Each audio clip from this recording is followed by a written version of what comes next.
ভেদ করে সামনের দিকে চলে যাচ্ছে।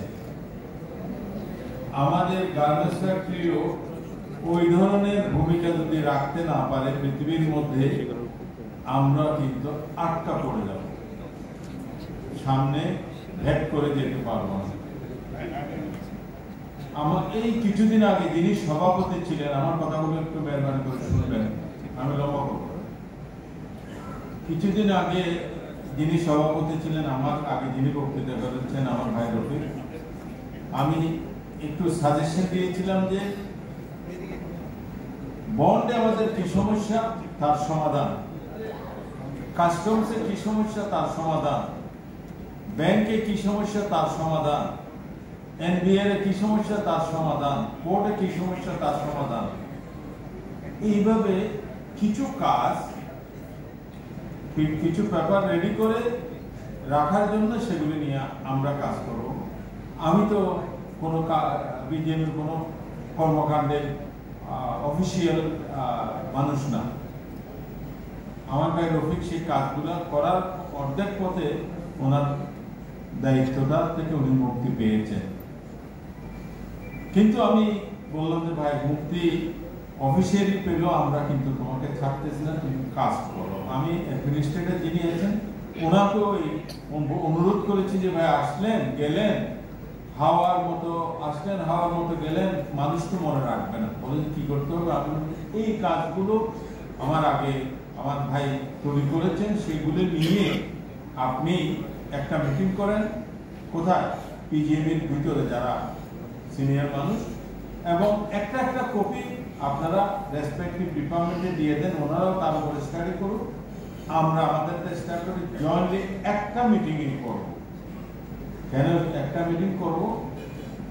এই সিরিজ অফ মিটিং করতে গেলে আপনি 2 বছর না 4 বছরে শেষ করতে পারবেন না।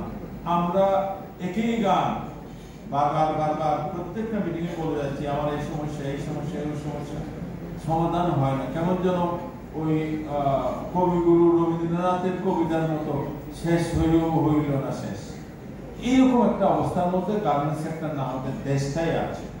এখন একটা আমরা সুবিধা পেয়ে গেছি। কি সুবিধা? যারা আছেন তারা অনেক কিছু বুঝেন না, জানেন না, কিন্তু ওনারা বুঝলে এটাকে গলা টেপে ধরে শক্ত হাতে তাদেরকে বোঝানোর ব্যাপার আছে। সেই জন্য আমি মনে করি যে আমরা সুযোগ সবসময় আসে না, সুযোগ কখনো কখনো আসে। যেমন আমাদের মতো আমাদের দেশ, আমাদের এই দেশের ইতিহাস যদি একটু ঘাটেন, দেখবেন যে সব সময় আমরা আন্দোলন করি, আশা করি, ব্যর্থ হই, সবসময় আন্দোলন করি, আশা করি, ব্যর্থ হই। এটাই আমাদের স্বাভাবিক ইতিহাস।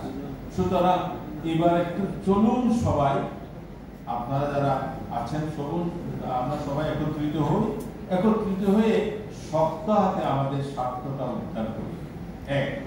2 নম্বর, সম্মিলিত পরিষদ। সম্মিলিত পরিষদকে কেন করতে হবে? সম্মিলিত পরিষদের ভোটটা আপনাদের কাছে দাবি করতে পারে একটি কারণ, সম্মিলিত পরিষদের যারা সভাপতি ছিলেন, আমি বলবো না সবাই আমরা একই পাল্লায় করেছি, সমান্তরে আমরা সবাই সব কাজ করে ফেলেছি, কেউ বেশি করেছেন, কেউ কম করেছে, বাট সবাই কাজ করেছে। সেইভাবে আপনাদের কাছে আমাদের দাবি যে আপনারা সম্মিলিত পরিষদকে এই কঠিন এবং অতি সুযোগ আছে কাজ করার, কথাটা আবার বলতেছে, এই কঠিন এবং অতি সুযোগ আছে কাজ করা। এই সুযোগটা যদি সম্মিলিত পরিষদে আমার ভাই নামটা আগে বলে ফেলেছে, আবুল কালামকে দেন, আমরা তার সাথে সবাই সহযোগিতা করব।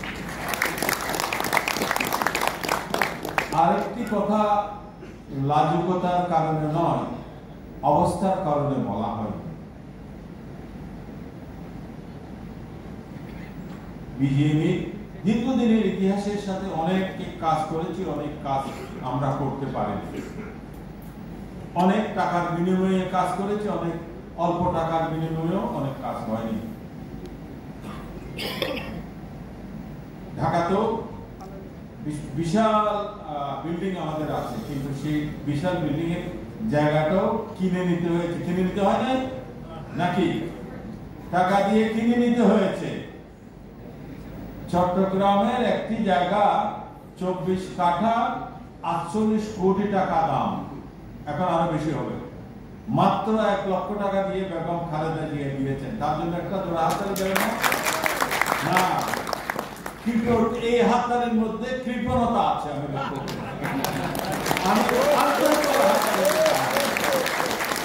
সবাইকে ধন্যবাদ, কালামের জন্য আবার অনুরোধ রেখে গেলাম।